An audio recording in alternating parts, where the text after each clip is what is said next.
খুৱাই বুৱাই ধুনীয়াকৈ পঠিয়ালোঁ স্কুলত। পৰীক্ষা চলি আছে সিহঁতৰ।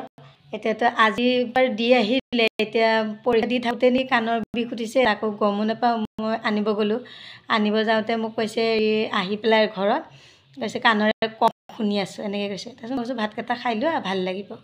পিছত ভাতকেইটাও খাই লৈ অকণমান পিছত কৈছে কাণ মোৰ বিষাই আছে। পোৱালি মানুহৰ কথা। মই কৈছোঁ সঁচাকৈ কৈছা নে মিছাকৈ কৈছা? কিয় সঁচাকৈ কৈছোঁ।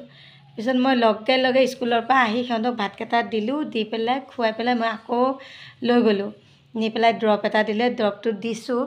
দি মানে তেতিয়া জ্বৰ নাছিলে, যেতিয়া কাণখনৰ বিষ বুলি কওঁতে জ্বৰ নাছিলে, এতিয়াকে পূৰা জ্বৰ। এয়া জ্বৰ পূৰা কঁপি আছে। তাৰ চুৱেটাৰ পিন্ধিব টান পায়, চুৱেটাৰ পিন্ধি ফুলিবলৈ লৈছে। মই সুধি আছোঁ চুৱেটাৰ কিবাকিবি পিন্ধিবা নেকি, নিপিন্ধে। কাণৰ দৰৱটো দি আছোঁ।